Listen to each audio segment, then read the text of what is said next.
It's time to sip that coffee, get your mind right, and vibe with the queen herself. We're dishing out hot topics, wellness tips of the day, and things that make you go, Let's get this palace party started.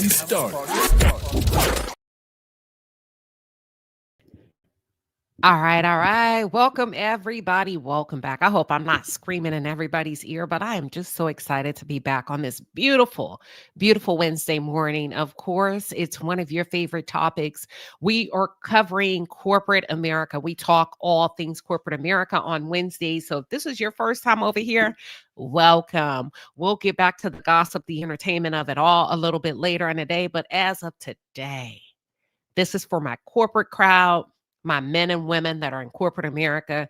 Thank you for those of you that are tuned in from YouTube and those of you that are tuned in from Twitter. And let me tell you something. Speaking of Twitter, Twitter really pulls up. They may not comment, but the people on Twitter seem to really enjoy this segment. So, Twitter, we appreciate you over here in the palace. And today, if you don't know what today's topic is about, I feel like it's relevant for the cause. I do. And we are talking blended work environments in corporate America and how AI, give me 1 second, excuse me, how AI is changing the way we work. We're talking the future of work, the current state of work. And are you ready to get on board? Okay. In 2025, the way we work, it's undergone like a massive shift. It's completely different, especially for some of you that are boomers, Gen X, hell, even millennials, right? And AI and automation, they are no longer futuristic, y'all. It's happening today in real time. But here's the good thing about it. Don't be scared, Willis. There's nothing to be afraid of. All you need to know is a little bit about a lot to be dangerous. All you need to know is a little bit about a lot to be dangerous. If you can carve out 2 to 4 hours on the weekend, and I'm not saying back to back time, right? Consecutive time. It could just be in segments, minute segments as you're traveling to get your nails done, get a haircut, cut to the salon, golf course, or whatever it is, and plug into YouTube and get you a good 15, 20-minute video, you'll be up to speed in no time. Today, we're talking blended work environments, what that actually means. We're going to talk about how AI is augmenting, not replacing human workers. Okay. That's why I said there's nothing to be afraid of. And also which jobs are evolving and which ones are or could be at risk. Okay, Queen Sheba, I almost said my name, Tamika. Listen, okay, Queen Sheba, how do we stay afloat in the workplace so that we can remain competitive, productive, and just up to speed and up to par? We're going to talk about all of that. We are going to talk about all that. So I'm glad you're here today. And before I jump in, like, how you doing? How's everybody doing? Let me know where you're tuning in from. Are you working from home? Are you listening with a coworker? Are you in the car? Are you at lunch? Let me know. Maybe I'll shout you out. Let me know what's going on in the workplace, in the office place. Let's see real quick what we got. Now, I hope nobody's just going to work because you're supposed to already be there. But just in case you work the late shift, let me know. Honk your horn for me. All right, we got a few that's in traffic and on their way to lunch or they're listen. We appreciate it. Innocent Instigator says I'm listening and working from home. Hey, working from home. Cheryl 19. Cheryl, Canada is working from home. And we got a lot. This is perfect. We got a lot of people here today that are working from home. Yvette Robinson is actually at a doctor's appointment. Kendra's at lunch, but she's pulling up. Star Child is retired on the sofa, chilling, relaxing. All right, we're going to get into it, okay? But before we do, how are you feeling? This is the part of the segment where I check in with you for a couple of seconds. And when I say, how are you feeling? I need you to give me one descriptive adjective. I'm feeling blessed. I'm feeling confident, capable, empowered. I'm feeling tired. Give me one word. I'll go through the chat really quickly, shout you out, and then we're going to jump into the segment. Regina B is feeling wonderful. We have Audrey Williams feeling grateful. We have Carrie or Corey. Corey is feeling blessed. I like it, Corey. We have Sweet Calm feeling remorseful on a corporate segment. Did you do something bad at work? Wow. Okay. Okay. Okay. You know what? No judgment. We got gratitude. Jackie Wilson Rudy is feeling grateful. We have focus. Desira TV is feeling encouraged. Frankie Gillens is feeling relaxed. Ramel is feeling excellent. We have Star Child feeling blessed. We have a few of you that are tired. We got confident from Reen Bass. Let's see who else we got. Linda Gamble is feeling blessed. We have peaceful. Oh, that's a good one. I had to pause on that one because if you look outside, if you're working from home, if you're on site on the job, whether it's a cubicle, an office, hospital place, look outside. Look at the trees. We're in a season of fall. Look at the beauty in the world. That could definitely bring a peaceful notion, okay? We got Mimi feeling ready.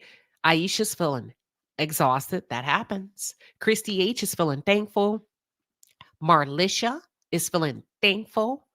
Strengthened. They call me corporate diva. Okay, effervescent. What that mean? Can you put the definition of that? I think I know. Queen Liz. Somali Queen, all the way from Africa, is feeling empowered. We have impressive. Ooh, okay. Alfreda. Now, Alfreda. Now, listen, what do y'all have going on in these jobs, in these office? We don't want no fights because Alfreda said she is feeling unbothered. Alfreda, what's going on in your part of the world? I know they're not pissing you off this early that you got to be unbothered. What the hell is going on in that office space, Alfreda? Inez Martin is rested, and I'll call out one more. We got positive. All things possible. 40 is feeling positive. All right, let's get into the thick of it. Alfreda, I'm going to wait to hear from you. I want to be nosy. What has you unbothered? And is it connected to work? Is it connected to work? Listen, welcome back to the channel. We're going to break down the truth today behind the trends that are shaping the future of work. It's already here, folks, whether you like it or not, whether you disagree or not. And one thing that could be a standout to your employer, to your boss, to your team lead is if you have the ability to pivot in real time. If you can be flexible. And we're going to take a deep dive into something that's evolving right now in offices, startups, and even for those of you that are working from home. Blended work environments. AI is completely rewriting the rules of work, but I'm going to bring you up to speed today. I'm going to give you a couple of tips that's going to put you back in the game. So, what is a blended work environment? Feel free to jot it out in the chat. There's no right or wrong. We live in a world where it's not just remote versus in office anymore, unless you're a doctor or a nurse and you have this dedicated position, right? Where you have to go in. But that's gone, long gone. So a blended work environment, it's like some remote, some on site. Maybe your job allows you to come in twice a week and the rest of the time you work from home. This includes hybrid teams, human plus AI collaboration across departments, asynchronous workflows, synchronous plus asynchronous workflows. So it's just a collaboration. It's just this beautiful blend of how you work.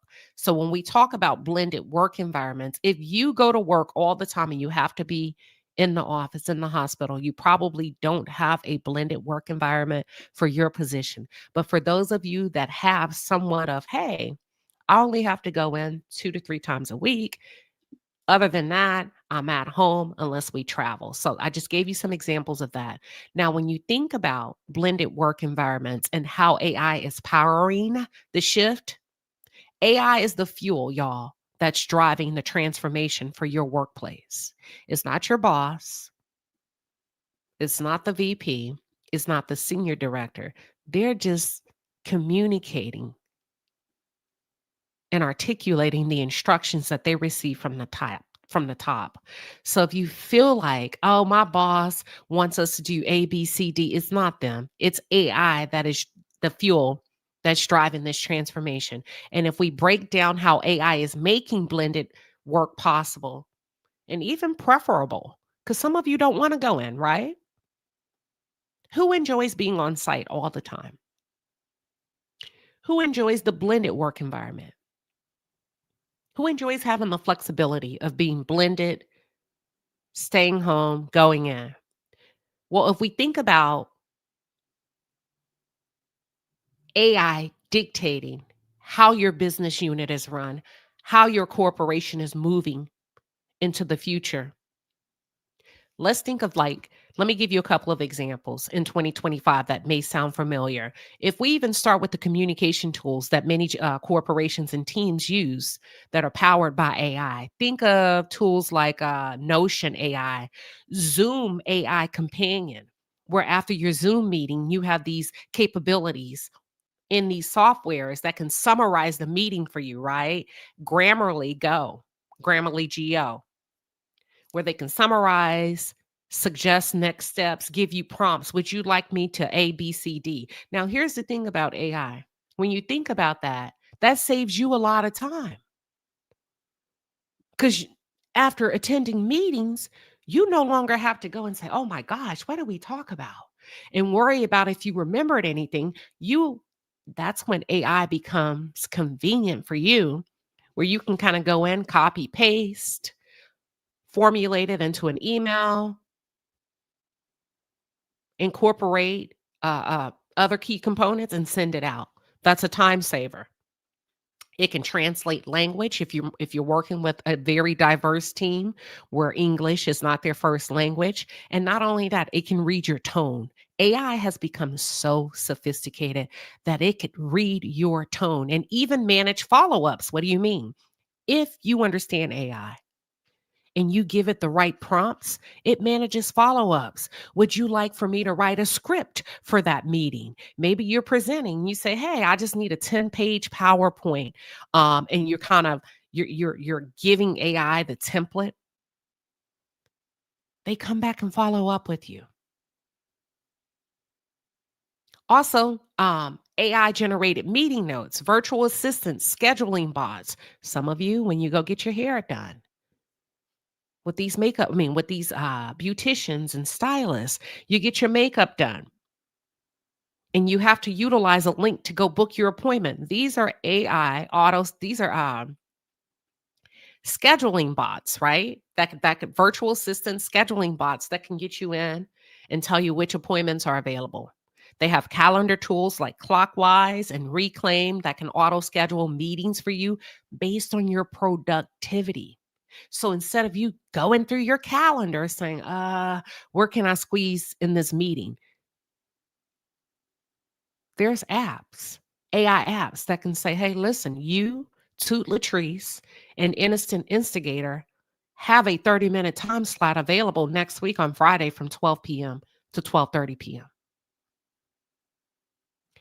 In many instances, AI is extremely convenient. When you think about ticket troubleshooting, for those of you that work in HR, you have you have chat bots that route internal tickets and handle HR FAQs. You see it all the time before you can get to a real person. But here's the thing now. There's convenience and then there's productivity. And if we really pause, let's be real. Yes, AI is the thing. But with all the buzz, don't fall into the hype track. I mean, the hype trap. And what I mean by that, AI is great. AI is good. The problem with corporations is they can be like a dog on a bone. Once they find that new, bright, shiny thing, it's hard to pull them off of it. I want you to keep in mind that although AI is convenient, you have to be willing to look at the truth behind AI in blended work environments. AI is convenient. It makes work faster. It saves you time, but it's not always easier. AI can help you draft up things. It can help you with data entry. It can help you summarize, but it still needs a human being there to review it, to read over it, to make sure that everything is accurate. So you don't want to lean 100% on AI. It is just there as a tool, a supplement, and a resource. Does that make sense? AI is convenient, but it's not always right. And AI cannot read the human emotion. It can detect tone, but it cannot supplement what you can do in real time as a human being. Now, there are some companies that are doing it right. There's some real world examples of how companies are blending AI into their workflow. Um, if you think about Indeed is a good one.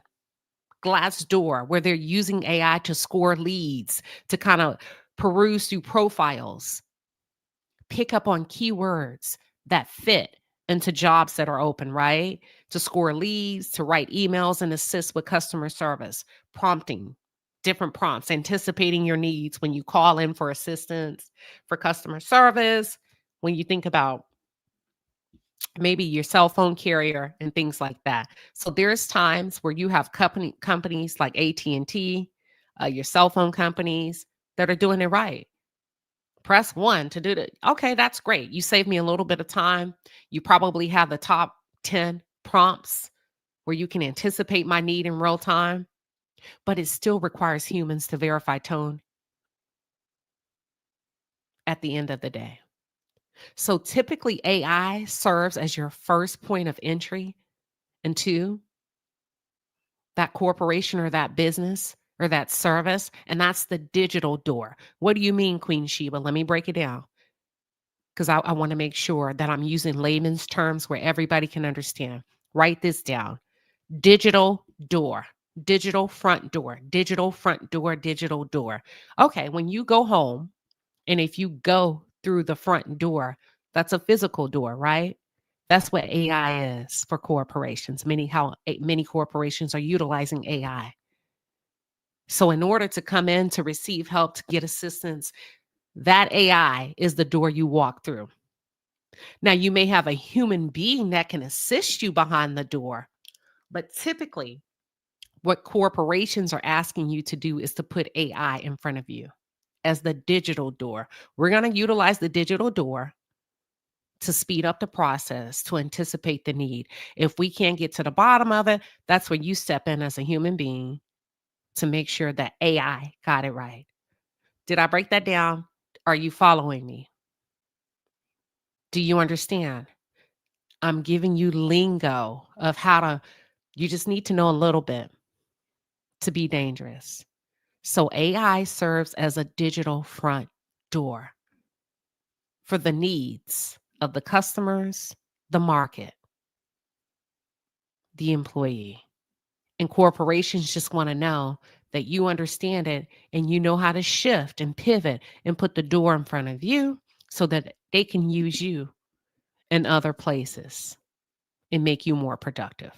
All right, let's continue. All things possible. 40 says, got it. That makes sense. Thanks for the explanation. Oh, yeah. If I can break it down and give you a visual, you'll never forget it. Got it, Queen Sheba. So when you say AI, let that be the first point of entry. Just like you putting a key in the door. So they want you to utilize it so that the key goes into that door first, not you. That's it. That's all. That's it. We'll come back to you, Goldfish. I see you said AI has been horrible for you. I'm sorry. It can be, right? Now here's the thing. Um, with AI, right? And I gave you some examples of how corporations, there are some corporations that are doing it right. If you think about HubSpot, they Well, I said Indeed, Glassdoor, but also HubSpot is one of the corporations that do it, right, where they use AI to score leads, write emails, and all of that. Salesforce as well. Now they've plugged AI into Salesforce to analyze sales trends to help your salespeople manage their accounts and prioritize different accounts. Where they're saying, "Hey, Salesforce have the capabilities. If you're in sales, or I'm gonna give that example where it says, okay, you need to have a touch point with this client. Looks like the last time you engaged with this client has been 45 days. Okay, this client should be they have a review, an annual review coming up. Make sure you prepare. So that's another way that corporations are utilizing AI to get things right. And it takes some things off of your plate, and you no longer have to schedule those automatic reminders. So, what does this mean for your career? How does this impact you? And I told you I was going to come back and give you some strategies on how to better prepare, right? How does this impact you? Number one, as the employee, maybe some of you are consultants, contractors, freelancers, or you are the business owner. You own your own business. Here's what matters when you think about AI and the new blended world. You have to be fluent. You don't have to be a scholar. You don't have to master AI, but you need to know a little bit about a lot. You don't need to learn how to code, but you have to learn how to co-work with AI. For instance, can somebody give me something, let's just say whatever field you're in,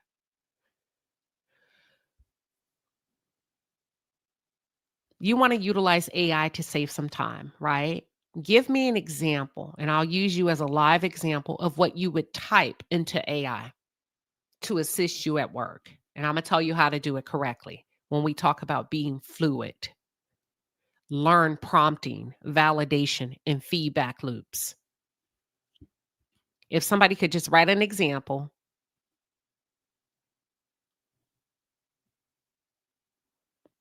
I will use that to kind of demonstrate what I mean in real time as an example. And if not, I'll go on to the next bullet point.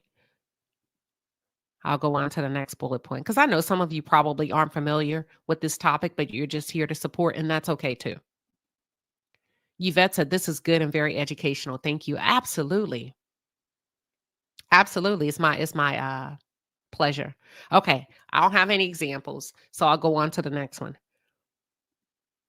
But if you understand, it's almost like understanding how your car works, right? You don't need to be the mechanic and get under the hood to change the oil. You just need to know that in order to change the oil, you got to raise the hood. Thank you, Toot. Okay. What do you mean by that, Queen Sheba? You just need to be fluent. Chat GPT, please give me a summary of trending world news with links. Okay, let's just say Toot is doing a presentation and she needs to formulate a PowerPoint. This is how you would do it. Fluency, literacy. You would say, I need a full,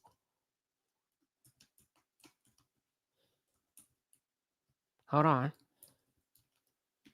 I'm going to type it in for you.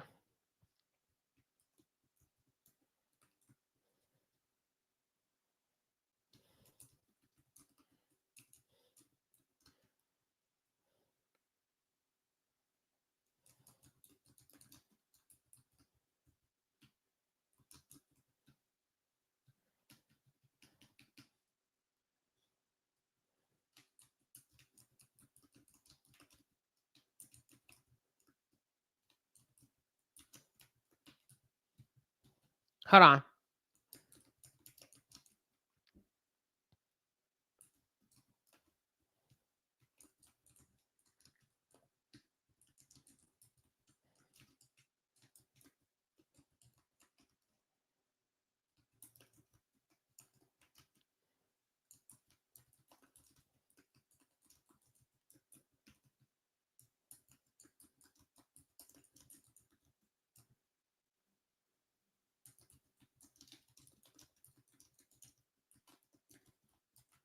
Give me 1 second. All right. This is how you would do it. I know it seems like that. So what you're telling AI is right here. You see what I put? I said, hey, I need a full 10-page PowerPoint package to summarize AI trends in healthcare, including 3 examples per slide. I misspelled healthcare. Include links from reputable news sources along with titles I can use for each PowerPoint page. That's what they mean when they say you have to be fluent in AI language. Otherwise, you're not going to get what you need because you're going to have to come back and continue to prompt and prompt and prompt and prompt. So when you think about the computer and AI fluency, you don't need to code. You just need to learn prompting. And when you prompt it the right way, it thinks for you. It anticipates, oh, if Toot ordered a steak, I'm going to ask her what temperature. I'm going to ask her, would you like steak sauce with that? And also, did you know, Toot, that we have truffle butter? We can also char that, and it's going to go do the work for you based on the correct prompting.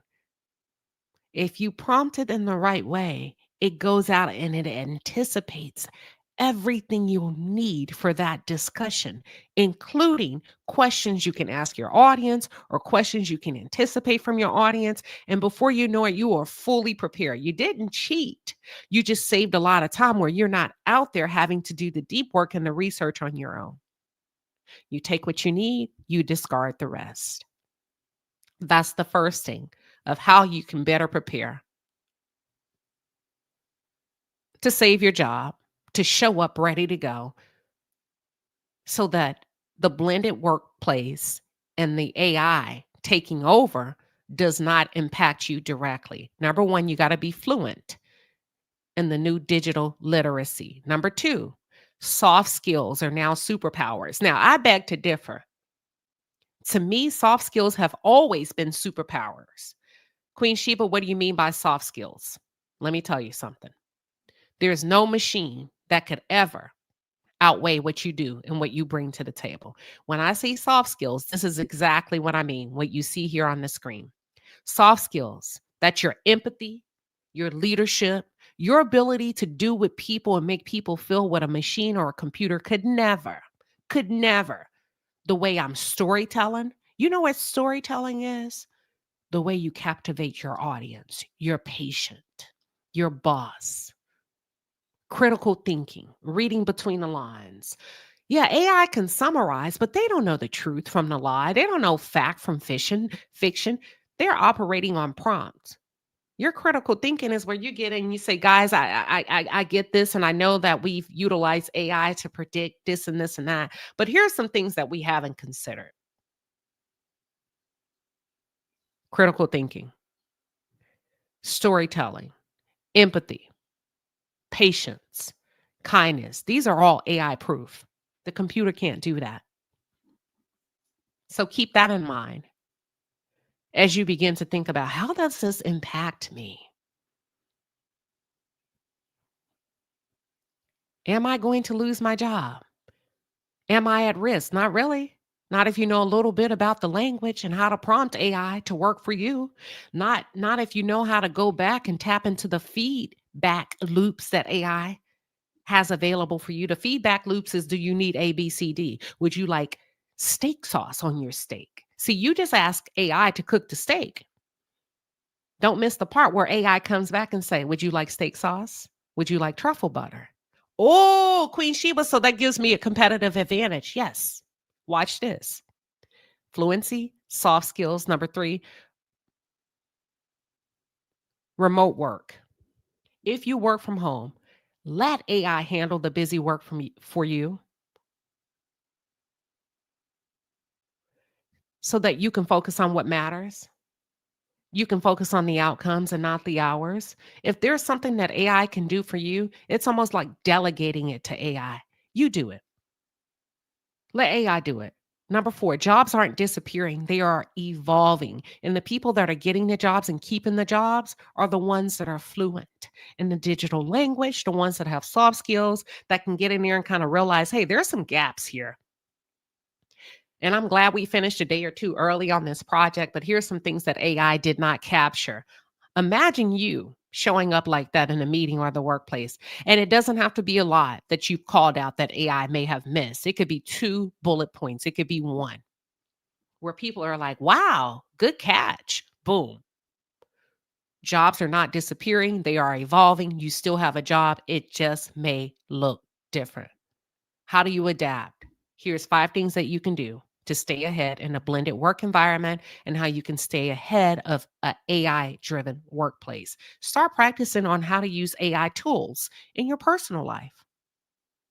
Just for notes, writing, get comfortable, playing around with it, seeing what it could do so that you're not completely uncomfortable if and when you're asked to utilize it or lean on it in the workplace.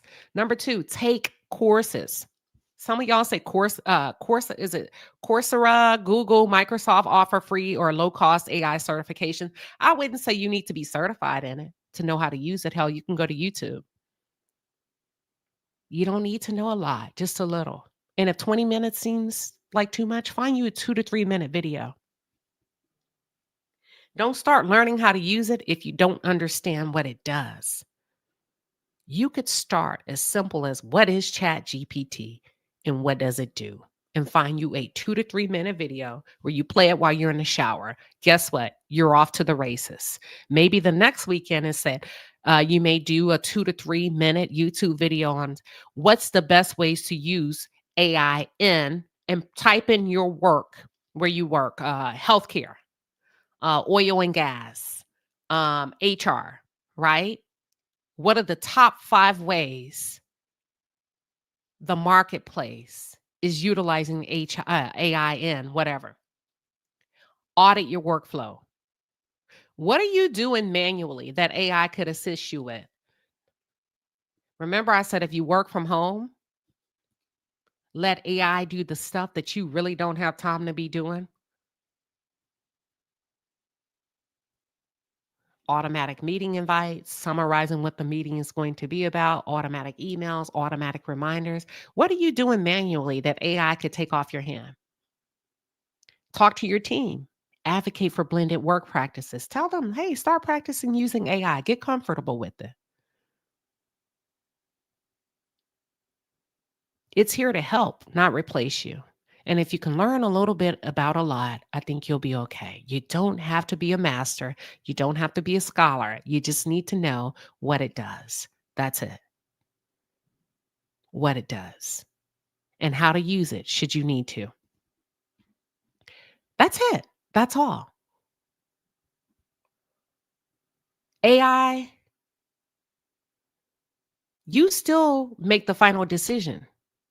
AI just brings clarity and offers you something that you probably didn't think you need with your steak or wanted with your steak or was available with your steak. You'll get more done, but it still doesn't replace your intuitive instinct and your critical thinking skills. Now, here's another thing. AI is good. It's convenient, but it still does not replace productivity. AI is effectiveness, how effective you can be in the workplace, how speedy, how quick you can turn around things. It doesn't mean it's productive. So productivity isn't the same as effectiveness, okay? And just because a bot or AI can write 10 emails a minute doesn't mean they're good emails. Doesn't mean it has anything to do with what's happening in real time. It could be completely off. It's like, huh? I get it, but that's your job to make sure that you're prompting it correctly.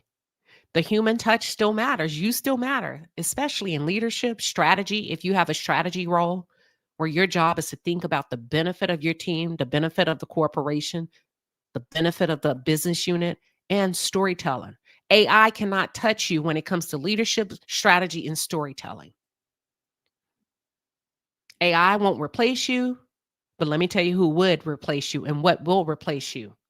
AI is not replacing people, but someone using AI may replace you. You got it? So y'all say, oh, these young kids are coming in and they're replacing us. No, they're not replacing you. They're using AI to help them work a little bit quicker, a little bit more effective. So AI cannot replace you, but somebody who's using AI could. And that's why it's important for 2025 for you to focus in Q4 on how to become more AI literate. That's all you need to know, how to read and write AI. And if you know how to prompt AI, like I showed you, if you know how to review it to make sure it's relevant, and if you know how to go in and refine, hold on, I don't need that. You gave me too much for my steak. I just needed A, B, C. That's it. You're ahead. All you need to know is how to prompt, review, and refine. Got it? I'm going to put it in the chat for you to screenshot. You don't need to master. Hold on. Prompt. It's not prompt. Review what it's giving you and go back and refine it. That's the follow-up loop. Prompt, review, refine. Did I just break that down? I think I need to give myself a round of applause.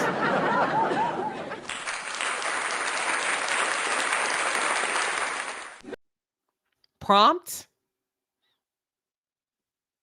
So long, I just need to know how to prompt it. I don't just go in and say, hey, AI, how do I cook a steak? No.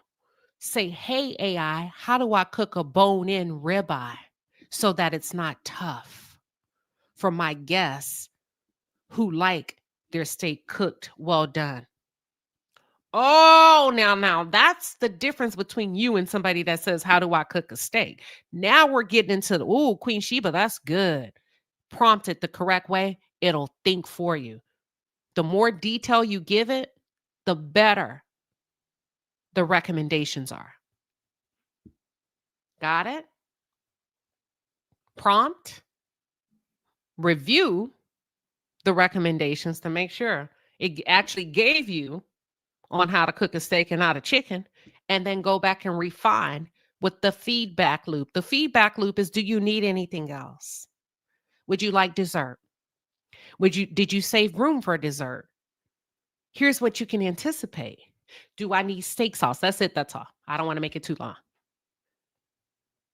Do you think with everybody talking about AI, it will keep people from applying for jobs? Nah, it shouldn't. I mean, you still need the human factor. Now, Yvette, I feel like I can joke with you. I feel like I can utilize you as one of my students because you're here every Wednesday. See, now that's where the part where listening comes in when I said AI cannot replace you, because number one, you have those interpersonal skills that AI cannot measure up against, right?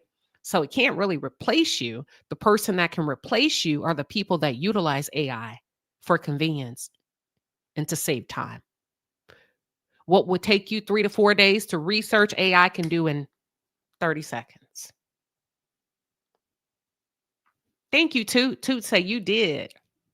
So if you're not correctly prompting it, you're going to feel yourself going around and around and around with AI. It's like arguing with the child or arguing with the drunk. You're like, I just told you to give me this, but you didn't prompt it correctly. No, AI, go back and do this. So once you learn how to prompt it correctly, review the recommendations and go back and follow up, you're good. Write down those words. It's going to make you sound really smart. Right here, write the prompt, review, refine.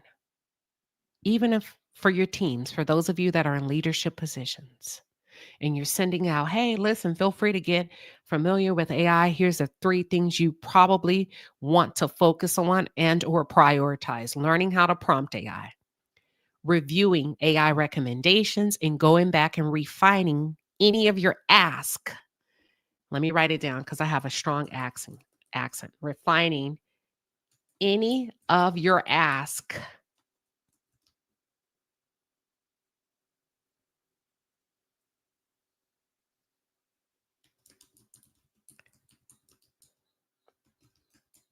This is what that means. So you're going to prompt, you're going to review, and then you go back and refine all of the recommendations. Hey, AI, you forgot to give me a title for. That's why you review it to see if it included everything, to see if the tone is off. If it's too aggressive, you're going to say, can you soften the tone? Can you make it more friendly? AI is, oh, sure, I'll make it more friendly. That kind of sounds rude. Did you know you can talk to AI like that? And then you go back and you refine any of your ask in the feedback loop. You said they tried the AI at the McDonald's and had to go back to humans taking orders. It didn't work. You know why? And I'm a product developer. Okay, here's probably why. Oh, I love talking this kind of stuff. What probably happened with McDonald's is they had a bunch of techs and geeks and product developers at the table. And as they were building this AI machine, right, to take in orders, they didn't take into consideration a different dialect of the people that would be placing the orders. So it was an epic fail because people speak. If you think about the people that go to McDonald's, they're not going to say, "Hi, how are you today? I would like a large fry." Yeah, let me get that. You get what I'm saying? And I would have been able to point that out. Wait a minute. Who is the target demographic? Yeah.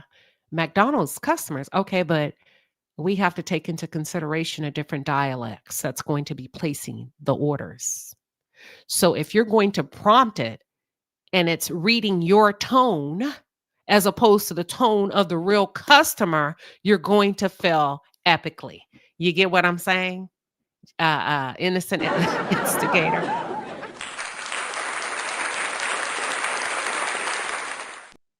And that would be my job as a product developer to be familiar with the marketplace and the demographic of the market. Because see, they don't know.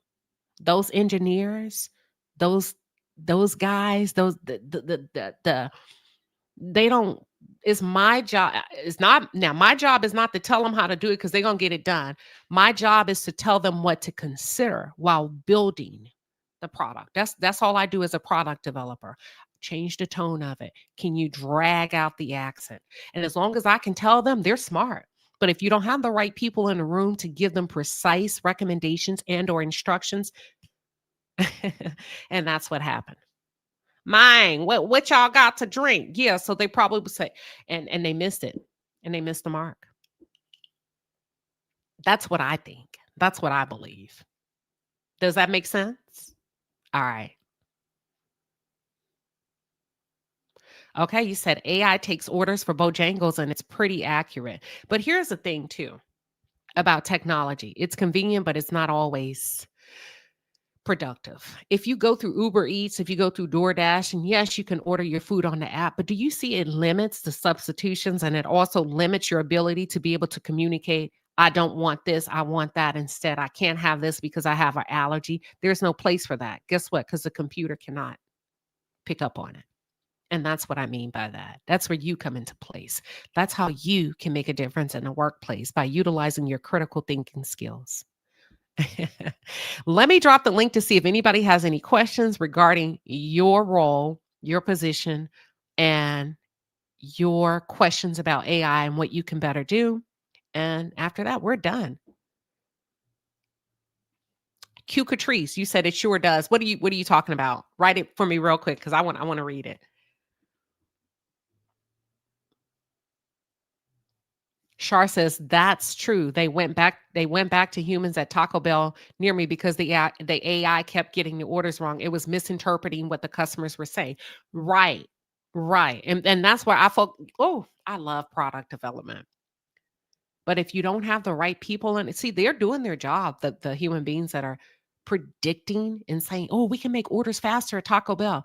Yeah, but who goes? You didn't even do the research in that area in the zip code who goes to that Taco Bell. If it's Latins, then what specific demographic? Are they Honduran? Are they Mexican? Because they're going to have a different type of dialect. And that's where I come into place. Oh, we didn't take that into consideration. Yeah, I know you did. So now we have to change up the tone, the cadence, the speech, slow it down, speed it up. Now test it and see if it can if it could extract what we're saying correctly. And what's the success rate? It's a test and learn. Also, before they roll these things out, they typically test it for a long time. Um, you said the Taco Bell near you because the AI kept getting the orders wrong. It was misinterpreting what the customers were saying. Yep. Discerning God said, I used AI to generate a new resume for a position in the commissioner's office. I did not get the position, but I was one of the 3 invited to interview. But here's the thing. AI is very sophisticated. It's going to give you exactly what you asked for, and it could be a beautiful production of a resume, right? But you need to make sure that you're able to go in there and speak and story tell what's on that resume. Otherwise, they're going to know you used AI. All of these beautiful words. So I'm not saying that's what you did, but make sure that for those of you tuned in, if you do use AI in that capacity, that you can back it up. And that's where you take AI. Remember, she prompted AI to generate a resume for a position in the commissioner's office. But then you take it and you review it and you eliminate words. If you don't speak like that, you need to take those words out of that resume. If you don't know what some of those words are, downsize it. Take it down a notch. Yes, there are limitations with how you order food, especially if you have allergies. You get what I'm saying? Yvette says, I love this because of my age. It's good to have you break it down with feeling dumb, without us feeling dumb about what AI's role is. Thank you. You're absolutely welcome. Yeah, that's it. Yes, yep, there are limitations with ordering with the app. So you can be like, is it convenient? Yes. Will they drop my food off? Yes. But I kind of don't really get what I want with my wings because even if you say well done, you can't say extra crispy. So it's their interpretation of what well done is. And there's no note to say extra crispy. Have you noticed that some of them have even taken the note out because they don't want to hear it? So, although AI is convenient, it's not necessarily accurate all the time. And then you get your hot wings like me, and I'm like, this is your version of well done, not my version of well done. And that's where you have to be careful with AI and technology, automation. I thought some of you would have questions for me. No questions? And if not, we're going to go ahead and end the segment. I'll give you some time back. But thank you, everybody, for showing up today. I'll wait a few more seconds. That's good to know. You said Google Labs has a game called Say What You See that can help with AI prompts for all. Uh-huh. Even with Siri. Siri knows my voice. She know, but if my husband tries to prompt my Siri, she just came on too. She's not going to respond. And that's what happened probably with the McDonald's fail and the Taco Bell fail. The people that programmed it, that that automation became used to them. It's like somebody trying to open up your Siri, right? And go to Taco Bell and say, hey, I want, and they're like, what? I don't know what they're ordering.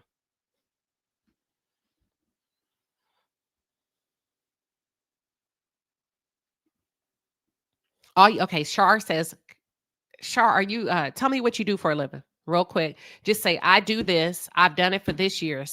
Just put nurse, 10 years, and then what type of nurse? And then what role you're applying for. And I'll show you how to prompt Chat GPT really quick before we log off. You said Siri was like, hey, heck no.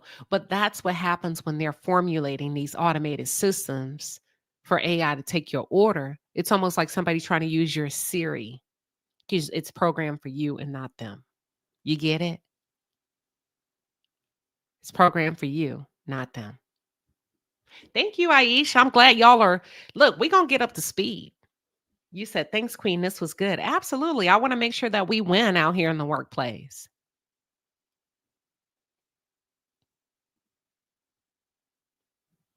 I'm waiting on Shar, and then we're going to get up out of here. Okay. How long have you done it? Real quick. Just put the number, and I'll take it to mean years.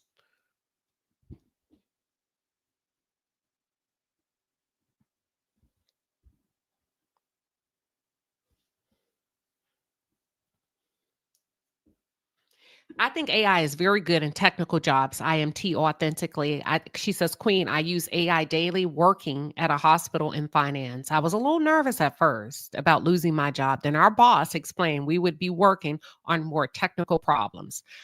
Now, here's the thing. I'm gonna come back to you, Shar. Now, IMT authentically. This is what you do. So you have the technical aspect, right? That you're using AI to formulate whatever you need for finance, and so those are just numbers. And most people that work in finance, data, informatics, numbers, science, they do a really good job of producing the numbers and just kind of plucking them into the PowerPoint. Now, here's where you stand out. Be a good storyteller. Create a great visual of what the numbers mean. Give me an example of a number in healthcare, and then I'm going to give you an example of how to tell the story. And that's where your advantage is going to come in. Something that AI cannot do. Okay. So Shar says she's been a nurse for 21 years working with brain and spinal cord patients. Okay. So this is what you'll say. You'll say, "Hi, Chat GPT. I am in need of your assistance to help me formulate a one-page resume, period. I'm a nurse. I've been a nurse for 21 years. I work with brain and spinal cord injury patients.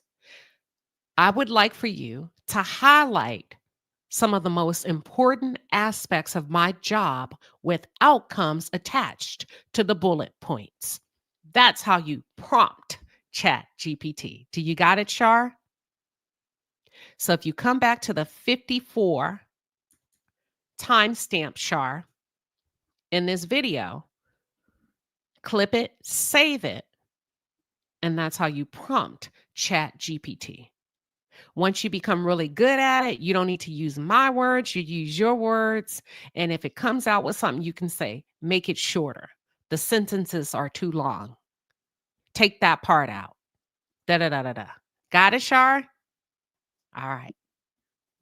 That's what they mean by refine it. Chat GPT will go all day as long as you're prompting it. I don't like that version. Give me another version. This one has too many complicated words. How do you translate this to layman's terms? I want to tell a story, Chat GPT. Give me a different version. One more technical, one less technical. That's how you prompt Chat GPT. Got it, everybody? I'm so excited for y'all. I think y'all are going to do great. All right, that's all I got today. Looks like we're at the 56-minute mark. Are there any other questions? That's what I'm here for. Now, don't come in my inbox. Let me tell you why. Because I don't work for free. This is free. You better take advantage of me while I'm here. Anything after this, I'm going to tell you to book a session. Aisha says, Queen, I don't care what no one else says. You're the ish, hands down. Thank you. I receive it. I'm receiving it. You got 3 minutes to ask me any questions, free of charge, honey.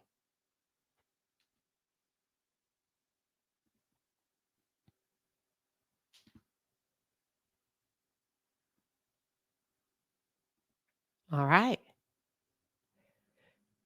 Cheryl says, thank you, Queen. Jess Maya says, I really appreciate this. You've given me some ideas to implement. Just play around with it. Just play around. Remember, you can practice in your personal life so that you can become more comfortable speaking to it and prompting it. And then you're really good. Now, the more lingo you know for your line of work, the better recommendations you get.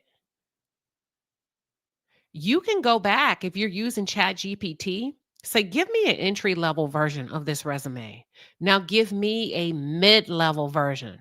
Now give me a more C suite level version. Y'all, baby, once you learn how to use Chat GPT, you're going to be dangerous.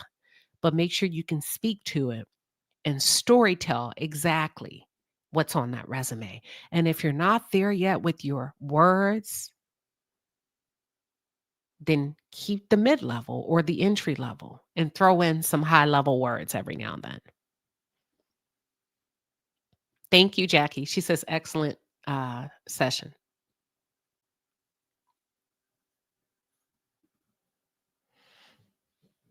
Yep, that's it. We got 1 minute left. Okay. Now, you don't want to try your cases. You may want to utilize a case to prove your argument on, or to speak to why you recommend the punishment that you do, and tell them to play on emotion and not law. That's how you could utilize it, right? The human factor of the jury, if it's not a trial by a judge. Tell them how many white people are in the jury, because you work in you're an attorney, you're a prosecutor. Tell them how many blacks, tell them how many women. Who would I need to appeal to the most? Who's more likely to find the defendant not guilty? See, that's how I would use Chat GPT, DD. What's the predictability? Oh, yes. Yes, Aisha says, Queen. So, Queen, what you're saying is all about how you articulate. Yes, which is called prompt. How you prompt it. And the more familiar you are with your line of work and the lingo, the more specific Chat GPT can be for you. Just Maya said, can we hype this up? Listen, I'm trying to tell you, I'm working my ass off for y'all today.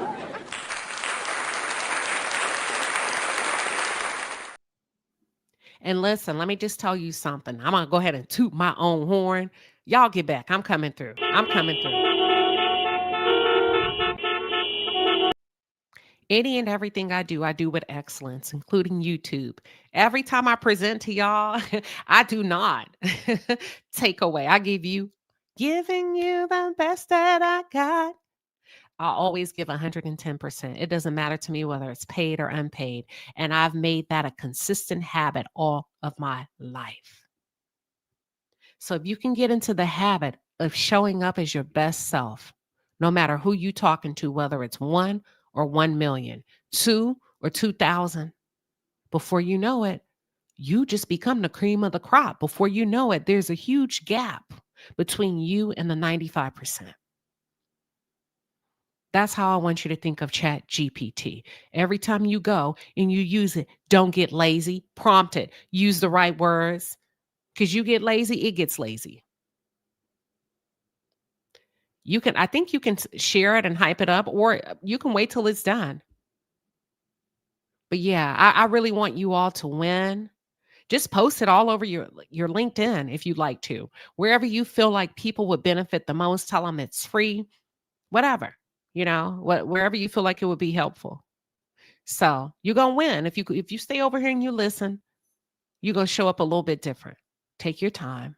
You don't need to know a lot, just a little about a lot, and only ingest what you can digest. Ingest what you can digest. 2 minutes, 3 minutes at a time, just to learn. And then as you become more interested in it, then you can find longer videos. That's it. That's all. Thank you, everybody, for tuning in. Until then, I will see y'all later.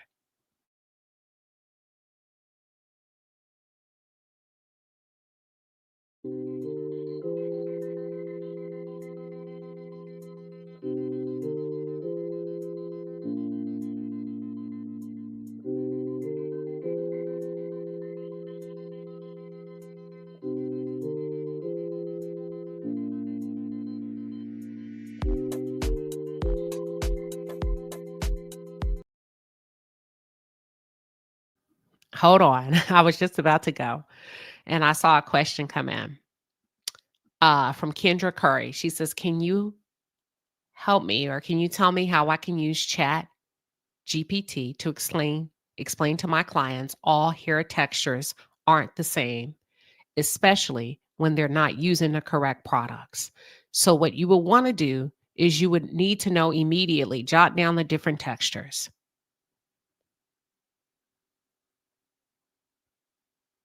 And if it's 4 of them, you would say you want to start small, right? Because yours is a little bit more.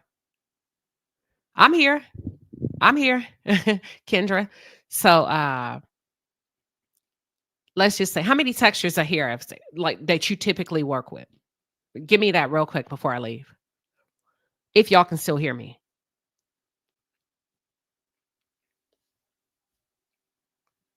Kendra, if you're still here, give me the different, how many textures? And if not, I'm gonna go ahead and end the live because she could have left already.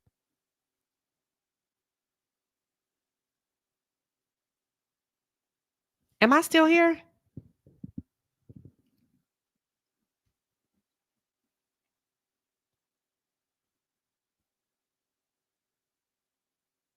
So it's 4 textures or is 4A? How many? No, but how many textures do you primarily work with? Is it 4A, 4B, 4C? Like, okay, how many 4B? Okay. But when it comes to 4B, 4A, is it 4? Is it 4A, 4B, 4C, and 4D, or just 3 and it stops at C? I know you work with all, but you don't want to, you want to go with the average that comes in there. So if it's 4A, 4B, and 4C, then you say, I primarily work with 3 different textures of hair. Every now and then you're going to have some outliers, but primarily the average is how many different textures? Not how many you can style, but what do you see coming in the most? Sounds like 3. 3 different textures of hair, which is 4A, 4B, and 4C. Is that correct?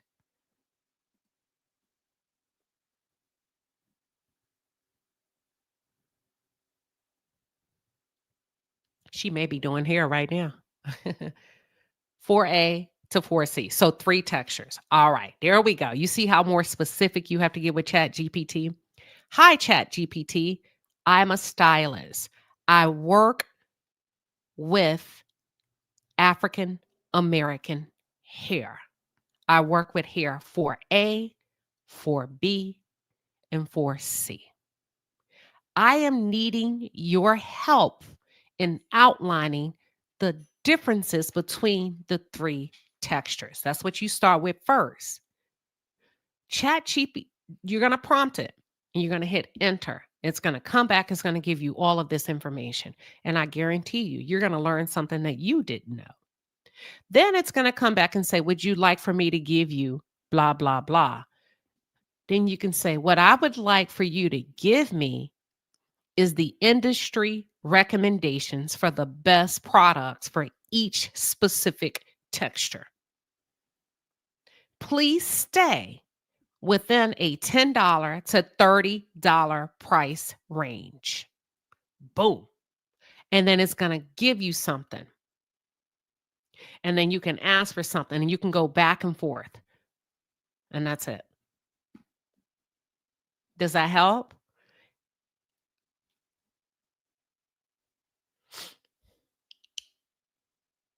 And you take it from there. But the more specific you are, the more you can get all in one prompt instead of going back and forth.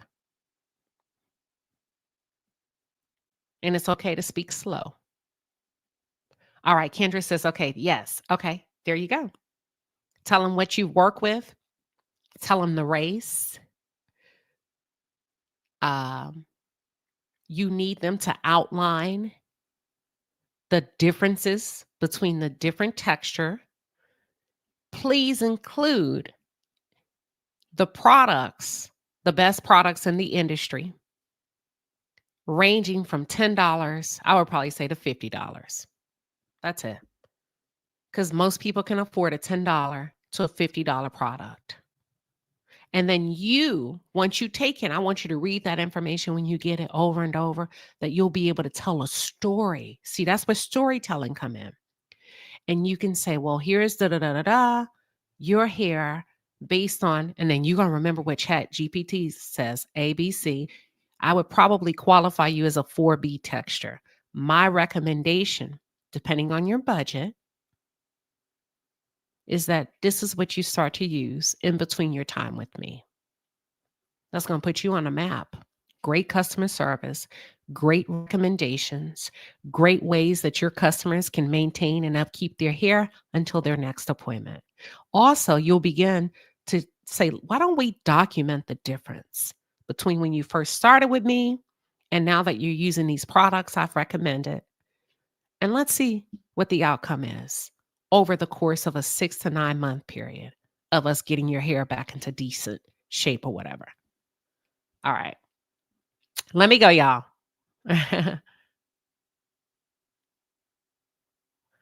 You say, I'll have products on hand, but make sure that you're not the only way for them. Because then you don't want them to feel like, you're trying to sell me something. That's why I want you to prompt Chat GPT to give you a lower end product. Because then when you say, well, I have these products you can buy. Yeah. Uh, hmm. You want to make sure you have their trust. How do you have trust? You give more than one option. You don't want to be the only option to healthy hair. When you can say, I have this product, it's a higher end product, but here's some lower end recommendations too.